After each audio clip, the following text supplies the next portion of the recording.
நான் சொல்றேன். இதை பார்க்க போற படம் நாகபந்தம். என்னது இது? பாம்பு. நான் ஒன்னு சொல்லுவேன், சென்சார்ல போயிடும். ஒரு நாள் வீட்டுல உட்காந்துக்கிட்டு மொபைல் பண்ணிட்டு இருக்கும் போது ஒரு ரிலேட்டிவ் அங்கிள் ஆண்டி வந்தாங்க. தம்பி இந்த படத்தை போடுப்பா, அவனா உட்காந்து பார்க்கலாம்ப்பா அப்படின்னாங்க. அப்படி என்னடா படம் பார்க்கும் பொழுதுதான் நாகபந்தம் அப்படின்னு சொன்னாங்க. நான் நினைச்சுக்கிட்டு இருந்தேன் நாகபந்தம்னு ஒண்ணு பாம்பு மாதிரி காணட் வச்சுக்கிட்டு நாக்க வெளியிட்டு அப்படின்னு பண்ணிக்கிட்டு பாம்பு டான்ஸ் தான் ஆடுவாங்க அப்படி எதிர்பார்த்துக்கிட்டு இருந்தேன். பாம்புன்னு அம்மன் படத்துல ஒரு பாம்பு வரும், எனக்கு அவன் தான் ஞாபகம் வருவான். நான் தான் நாகினி. நான் தான் நாகினி.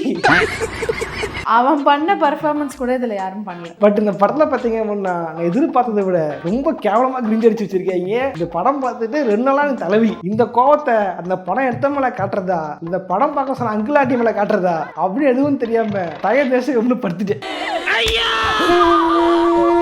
இன்டர்வியூ பெருசா போயிடுச்சு நினைக்கிறேன். கட் பண்ணிட்டு கதைக்குள்ள போயிடுவோம்.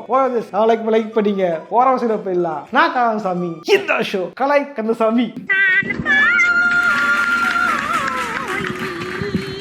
படத்துல ஸ்டார்டிங்ல பாத்தீங்கன்னா அவசியம் இருக்கோ இல்லையோ 2 பேர் ஆராய்ச்சி பண்றேன்னு கோயிலுக்குள்ள போயிருப்பானுங்க. அங்க பாத்தீங்க அப்படின்னா ஒருத்தன் அந்த பக்கம் போக ஒருத்தன் அந்த பக்கம் போயிருக்கான். இந்த பக்கம் போனவன் தாடி வச்சுட்டு இருக்கான்றதுனால தம்பி நீ யாரு தெரியுமா, ஒரு இடத்துல எப்படிப்பட்டவன் தெரியுமான்ட்டு அந்த இடத்துல மரம் ஒருத்தனை கட்டி போட்டு வச்சிருக்கோம். பாக்குறதுக்கு அப்படியே நம்ம லிட்டில் சேனல்ல வர பிரகாஷ் மாதிரியே இருப்ப. அப்படி யாருன்னு உத்துப்பாதான் தெரியுது, அது வேற யாரும் இல்ல, நம்ம கேஜிஎஃப் கருடு. யாரு பிச்சை மகனா நொச்சமவன் திடீர்னு பவர் கொடுப்பாரு. உன்னுடைய புனர்ஜென்ம மெமரி தரன்ட்டு மெமரி ஃபுல்லா கொடுத்துருவா. அப்படி அப்படின்னு அப்படியே படம் ஏஐஎஃப்எக்ஸுக்கு போயிடுது. ஆனா பெரிய பட்ஜெட் படம் சொன்னீங்க, ஏஐ வச்சு பண்ணிருக்கீங்க, நம்ம கடுப்பு தான் ஆகும். இல்ல நிறைய விஷயம் அவங்க விஎஃப்எக்ஸ் எஸ்எஃப்எக்ஸ்லாம் அவங்க ஓனா பண்ணியிருந்தாங்க. ஆனா பெரும்பாலும் ஏஐ யூஸ் பண்ணிக்காது. திடீர்னு இவன் பைத்தியம் ஆயிடுவான். இந்த பைத்தியம் பேச்சு கேட்டு இவன் பைத்தியம் ஆயிடுவான். இது இன்னொரு பைத்தியம் எட்டி பார்த்து ஓகே ஏதோ பிரச்சனை இருக்கு அப்படின்ட்டு அங்க ஒரு புக்கு ஒன்று கிடைக்கும். அந்த புக்கை எடுத்து ஓடுவானுங்க. அப்பதான் கட் பண்ணி நம்ம கார்பரேட்டிவ்லாம் ஜெயதேவா காட்டுவாங்க. சித்தப்பு நீங்க எப்போ வந்தீங்க?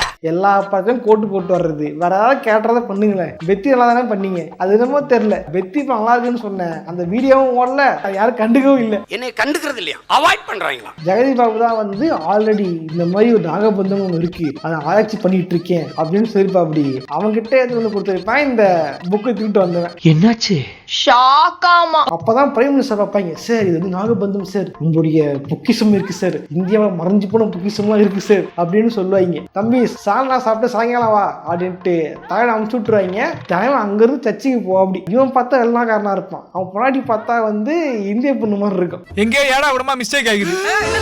பொண்ணை மட்டும் மூஞ்சி ஞாபகம் வச்சிங்க. இதுல ஒரு கதை இருக்கு. இவனுக்கு ஒரு குடும்பம் இருக்கும், ஒரு சின்ன பொண்ணு இருக்கும், அவன் பொண்ணு கர்ப்பமா இருக்கும். இந்த மாதிரி படம் அனுப்பிங்க கர்ப்பமா காட்டுறாங்களா, கண்டிப்பா அவன் போட்டு தள்ளுவாங்க. அதான எல்லா படத்தையும் கர்ப்பமா பொண்ணை காட்டுறது, அவனை போட்டு தள்ளி கடுப்பேற்றுது. இந்த கதாபாத்திரம் இறந்தா தானே இம்பாக்ட் ஜாஸ்தி இருக்கும். இதனால வெளில வந்துட்டு அந்த புக்கு கூடா, அந்த புக்கு எனக்கு வேணும்டா அப்படின்னு டார்ச்சர் பண்ணிக்கிட்டு இருப்பான். கதை ஃபுல்லா கேளுங்க. எதுக்குடா பக்கெட்ல தண்ணின்ற மாதிரி இந்த புக்கு எதுக்குடான்னு நமக்கே கடுப்பு தான் ஆகும். இருந்தாலும் குடும்பத்தையும் டார்ச்சர் பண்ணி பல பேரை காலி பண்ணி அந்த புக்கு எடுத்து சண்டை போட்டுக்கிட்டு இருப்பான். அந்த புக்கு பாத்தீங்க அப்படின்னா இல்ல போன ஜென்மத்துல ஒரு முகலாய மன்னர் அவருடைய அசிஸ்டன்ட் ஒருத்தன் எல்லாம் எழுதி வச்சானாமா. அந்த புக்கை தேடி வந்திருப்பாங்க. ராஜசேகர் சாகரப்போ தயாளு காதல ஏதோ சொன்னாய்.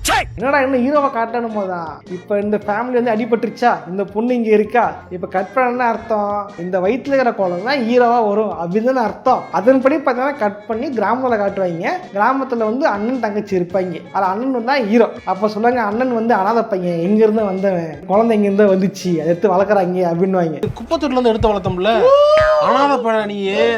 தலைவனுக்கு தங்கச்சியை கல்யாணம் பண்ணி கொடுக்கணும்னு ஆசை. ஆனா ஆண்டாடு காலமா தமிழ் சினிமாவில் முறப்பையனை வில்லனா காட்டுவாங்க இல்லையா, அந்த மாதிரி வில்லன் முறப்பையன் ஒருத்தன் இருக்கான். ஒரு புதுசாலாம் எதுவுமே இல்லை. அவன் இவ்வளவு கட்டிக்கணும்னு ஆசை வெறியா இருப்பான். அவ்வளவு வெறி மாப்பிளைக்கு கட் பண்ணா இன்னொரு கோயில் காட்டுறாங்க. அந்த கோயில்ல பாத்தீங்கன்னா 2 பொண்ணு இருப்பாங்க. புதுசா ஒரு பொண்ணு அசிஸ்டண்டா வந்திருக்கும். ஏற்கனவே ஒரு பொண்ணு அங்க மந்திரம் பண்ணிக்கிட்டு இருக்கோம். இந்த பொண்ணு வேற யாரும் இல்ல, ஆல்ரெடி வெள்ளக்காரனுக்கு பொண்டாட்டியா கருமா இருந்தாங்களே அதே ஆக்டர்ஸ் தான் காசு பண்ணிருப்பாங்க. இப்ப நமக்கு என்ன தோணும், அங்க ஒரு குட்டி பொண்ணு சர்ச்சில் இருந்துச்சுல்ல, அந்த பொண்ணு தான் இங்க வந்திருக்கு, அதை இங்க எடுத்து வளர்த்துறாங்கன்னு தோணும். நினைச்ச தப்பு இல்லையே. அப்ப ஹீரோவும் இந்த பொண்ணு அண்ணன் தங்கச்சி நினைச்சிட்டேன் நானும், அதாவது அக்கா தம்பி நினைச்சிட்டேன் நானும் நினைச்சேன். இப்ப என்ன கோவிலுக்குள்ள ஒரு கோல்டன் லோட்டஸ் ஒன்று இருக்கும், அதை ஆட்டே போட்டு போயிடுவாங்க. கூட இருந்த ஒரு திருட்டு பாறை பாதிச்சு அந்த பொண்ணு அதான் தூக்கிட்டு போயிடுச்சு அனுப்பிச்சிட்டு இருப்போம். ஜெகதேவோட கொடுத்துட்டு போயிருக்கும். கொடுத்துட்டு போனதுக்கப்புறம் நான் ஜெகதேவ எடுத்துட்டு எங்கேயோ போவாரு, திடீர்னு பாம்பு வரும், அட்டாக் பண்ணோம். இது எப்படின்னா இது வந்து கார்ல போனா பாம்பு வந்து அட்டாக் பண்றோம், பிளைட்ல போனா இது கழுகு வந்து அட்டாக் பண்றோம். நான் சொல்றத கேளு, உனக்கு மிருக தோஷம். தலைவன் தண்ணிக்குள்ள விழுந்துட்டு இருப்பாரு, தாமரை வந்து ஃபைட்லேயே இருந்திருக்கும். இப்போ நான் வந்து விழுந்த ஃபைட்டை கண்டுபிடிக்கணும்ட்டு ஹீரோ கிட்டே வந்து ஹெல்ப் கேட்பாங்க. ஹீரோ வந்து ஓகே நான் ஹெல்ப் பண்றேன், அது காசு கொடுங்க, தங்கச்சி கல்யாணம் பண்ணணும்ட்டு ஹீரோவும் போயிடுவாரு. திடீர்னு பார்த்தா 1000 வர மாதிரி திடீர்னு நிறைய பழங்குடியில் வராங்க, அட்டாக் பண்றாங்க, திடீர்னு பாம்புலாம் வருது. ஹீரோ வந்து திடீர்னு சட்டையெல்லாம் கிழிச்சு போட்டு 6 பேக்லாம் காட்டுறா, அப்படி எல்லாம் காமிச்சிட்டு போறாங்க. இப்போ வந்து தலைவன் வந்து தாமரை பூ எடுக்க போயிட்டு கடைசி எடுக்கவே மாட்டாரு, கரை ஒதுக்கிடுவாரு. அப்ப ஹீரோயின் தான் காப்பாற்றுவாங்க. ஹீரோயின் இல்ல, அந்த கோயில மந்தனம் சொன்ன பொண்ணு வந்து காப்பாத்தோம். நினைச்சிருப்போம் அக்காவும் தம்பியும் சேர்ந்துட்டாங்க அப்படின்னு நினைப்போம். இந்த தப்பு இல்லையே. ஆனா படத்துல பாத்தீங்க அப்படின்னா 2 பேரும் லவ் கிராம காட்டுறாங்க. ஹீரோ காலு முறப்பொண்ணு இருக்குமா, இவர் இது கூட பேசாத பார்த்தோன்னே முறப்பொண்ணு ஜெலசி ஆயிடுமா. இல்லைன்னா தப்பா எங்கேயோ போகுதான்னு தோணுது. நான் நினைச்சுக்கிட்டு இருந்தேன் கதை டுஸ்ட் வைப்பானுங்க பாரு, வர்ற கோவத்தை காலத்தை கட்டி அடிக்கலாம், கவலை கடுப்பா இருக்கும். கொந்தளிச்சாதீங்கண்ணே, பொறுமையா கிடப்பிடிங்க. இப்போ ஹீரோ பார்த்தீங்க அப்படின்னா ஹீரோ வந்து வல்லவர் நல்லவர், எப்படி வில்லனுக்கு வந்து ஒரு ரீபத்தோ ஹீரோக்கு வந்து ஒரு ரீபத்தோமே காமிப்பாங்க. இப்போ ஹீரோ வந்து பெரிய எல்லாம் என்ன பண்ணோம், எல்லாரையும் காப்பாற்றணுமா இல்லையா, எவ்வளோ பேர் பிரச்சனை வந்தாலும் ஒவ்வொரு பேர் காப்பாற்றணுமா இல்லையா. இதில் வேற ஹீரோ வந்து சிவனோட அம்சம், இது வந்து சிவனோட மறுபிறப்புன்ற மாதிரி ஊட்டிருப்பானுங்க. ஸோ அப்போ என்ன பண்ண எல்லாரும் காப்பாற்றணுமா இல்லையா, வில்லன் அழிச்சு. இங்கே ஹீரோ ஒன்றுமே பண்ண மாட்டான்.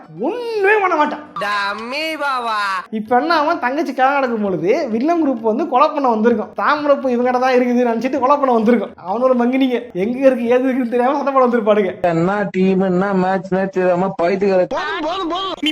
ஹீரோ வந்து சங்கில கட்டி போட்டு தங்கச்சியை கொளுத்திடுவானுங்க, அம்மாவை கழுத்து எடுத்துருவானுங்க, முறை பண்ணியும் குத்திடுவானுங்க, ஃப்ரெண்டே தலை சுட்டுருவானுங்க, ஊர் மக்கள் மொத்த பேரையும் போட்டு தள்ளுவானுங்க. ஒரே டெட் பாடியா கிடக்கும், ஒரே சவு பாயிண்டா கிடக்கும். ஹீரோ ஒரு ஆணையும் கழட்ட மாட்டாரு, யாரையுமே காப்பாற்ற மாட்டாரு. சரிடா மக்களை காப்பாற்றுவான்னு பார்த்தா அங்க ட்விஸ்ட் வச்சிருப்பாங்க. அதாவது ஹீரோ வந்து எல்லாரும் கொலை பண்ணதுக்கு அப்புறம் தான் தலைவனுக்கு வீரம் வந்து வில்லனை போட்டு டம்மா அடிச்சிட்டு இருப்பாரு. அவர் வில்லனை கொலை பண்ண நேரத்துல பின்னாடி ஒரே சொருனது யாருன்னு பார்த்தா அந்த புதுசா வந்த ஹீரோயின். தட் மீன்ஸ் அந்த புதுசா வந்தா அக்கா. பார்க்காதே என்னடா சொல்றீங்க, ஹீரோ வந்து சிவன்றாங்க, இந்த பொண்ணு பேரு பார்வதின்றாங்க. ஏன்னா படம் கதைப்படி பார்த்தா அக்கா மாதிரி வருடா, என்னடா இதுன்னு பார்த்தா அங்கதான் ட்விஸ்ட் தள்ளப்பட்டு ஒரு பெரிய குண்டோட போடுவாங்க. இது வந்து அடுத்த ஜெனரேஷன் கதைலாம் இல்லையா, அந்த முன்னாடி இந்த குழந்தை அந்த சின்ன பொண்ணு அவங்க எல்லாம் பெருசாட்டும் வளரவே இல்லையா. இவர் வந்து வேற யாரோ ஒருத்தரா. ஆல்ரெடி இந்த கருமா இருந்த பொண்ணுக்கு ஒரு தங்கச்சி இருந்துச்சாமா, அந்த தங்கச்சி இந்த பொண்ணா ட்வின்ஸா. எனக்கு புரியல, நீ ஆரம்பத்தோட கதை சொன்ன, அந்த கதை ஒழுங்காக சொன்னியா. ஹீரோ தான் வந்து காப்பாற்றுவோம், சிவவம்சம் வந்து காப்பாற்றணும், நீங்க எவனையும் காப்பாற்றவும் மாட்டேங்கிறா. அப்புறம் திடீர்னு பார்த்தா திடீர்னு அது ஒரு மத பிரச்சனை மாத்திக்கோங்க கொண்டு போயிட்டாங்க. அப்பதான் புரிஞ்சுது, டேய் இது சாதா படம்லடா, இது அஜெண்டா படம்டா அப்படின்ட்டு. ஐயோ நீங்க ரொம்ப டேஞ்சர் போல்த. படத்துல ஒரு கதை இருந்தா பரவாயில்ல, படத்துல பிளாஷ்பேக், அந்த பிளாஷ்பேக் ஒரு பிளாஷ்பேக், அந்த பிளாஷ்பேக்ல ஃபைட்ல ஒரு பிளாஷ்பேக், அந்த பிளாஷ்பேக்ல ஒரு ஃபைட், ஒரே ஃபைட்டுன்ட்டு எனக்கு தெரிஞ்சு 4-5 லாரியில சர்வ் பண்ணி வாங்கிட்டாங்க போகுது. படம் ஃபுல்லா ஊத்தி விட்டுட்டு இருக்காங்க. ஹீரோ தான் பல பேரை காப்பாற்றுவார்ல, எல்லாம் அடியாங்களோட ரத்தம் கேட்டீங்கன்னா அதான் கிடையாது. ஹீரோ ஒருத்தனையும் காப்பாற்ற மாட்டா, ஹீரோவை தான் ஏதாவது காப்பாற்றணுன்ற மாதிரி இருந்திருக்கும். இப்போ நான் கேளுங்க, இப்போ பிளாஷ்பேக் போவாங்க, வில்லம் பார்த்தீங்க அப்படின்னா முகலாய மண்ணை இங்கே கொள்ளடிச்சு போகிறதான் வந்திருக்கான். அது கொள்ளடிச்சுட்டு போகும்பொழுது இந்த பிரின்ஸ் ஆஃப் பெர்ஷியால வந்து வைசியர் ஒருத்தர் இருப்பான் தெரியுமா, பார்த்துருக்கீங்களா? விசியர் ஒருத்தர் இருப்பான். அவன் இந்தியன் தான். அவன் என்ன பண்ணியிருப்பான், அவனுக்கு ஒரு மேஜிக்கல் பவர் தேவை. அதாவது என்ன பண்ணியிருப்பான், பெர்ஷியன் ஆர்மிக்கு வந்து தகவல் சொல்லி உள்ள அட்டாக் பண்ணுறது ஹெல்ப் பண்ணியிருப்பான். அந்த கதையை அப்படியே அட்டாக் பண்ணி படத்தில் வச்சுட்டாருங்க. அது வேற யாரும் இல்லை, அது நம்ம KGF கடும் தான். இப்போனா அவன் வந்து நடந்த விஷயங்கள்லாம் வந்து வில்லனுக்கும் தெரியும். வில்லன் சாகத்துமே நடந்துச்சு எல்லாத்தையுமே வந்து இந்த கூட வந்து எழுதிட்டு இருப்பான். அந்த எழுதுனது தான் வந்து இந்த புக்கில் இருந்திருக்கும், நாகபந்தம் புக்கில் இருந்திருக்கும். ஏண்டா அதான் எல்லாத்தையும் உனக்கே தெரியும்ல, நீ உனக்கு தெரிஞ்சதான் எழுதி வச்சிருக்கியா. அப்புறம் அந்த புக்கு கூட ஒரு குடும்பத்தை கொண்ட டேய் நான் வில்லன்டா. ஓ ஓகே வில்லனா. ஓ அப்போ சரி. இது என்ன இன்னும் கருப்பு கதை தெரியல. ஃபர்ஸ்ட் ஹாஃப்ல அதை வச்சு ஓட்டாங்க, செகண்ட் ஹாஃப்ல தாம் வச்சு ஓட்டாங்க. இல்ல எனக்கு கடுப்பு என்னன்னா அந்த ஃபைட் ஒன்று நடக்கும், ஃபைட் முடிஞ்சு ஃபிளாஷ்பேக்னா பரவாயில்ல, ஃபைட்லயே ஃபிளாஷ்பேக் போகும், அங்கேயும் போய் சண்டை தான் போட்டுட்டு இருப்பாங்க. ஃபிளாஷ்பேக் முடிஞ்சு திரும்ப வந்தாலும் இங்க சண்டை ஓடிட்டு இருக்கும். எனக்கு அது சுத்தமா புரியல, அப்படியே மைண்ட் அப்படியே ஸ்ட்ரக் ஆயிடுச்சு. வில்லனோட ஆளுங்க பாத்தீங்கன்னா சாதாரண மனுஷங்க தான், ஆனா ஹீரோட ஆளுங்கலாம் வந்து சிவனடியார்கள், அவங்க சக்தி இருக்கு அப்படின்ட்டு இருப்பாங்க. ஆனா அவங்க பார்த்தா வந்து வில்லன் அடி வாங்கிட்டு இருப்பாங்க.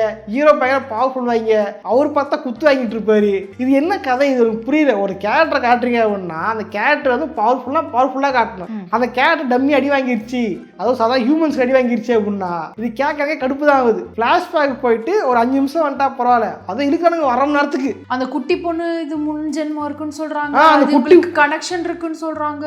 ஒண்ணுமே புரியல ஆக்சுவலி. அந்த குழந்தை இங்கே இந்த இடத்துல இமயமலை வரைக்கும் ஓடுது. அதனால காமெடி கேளுங்க.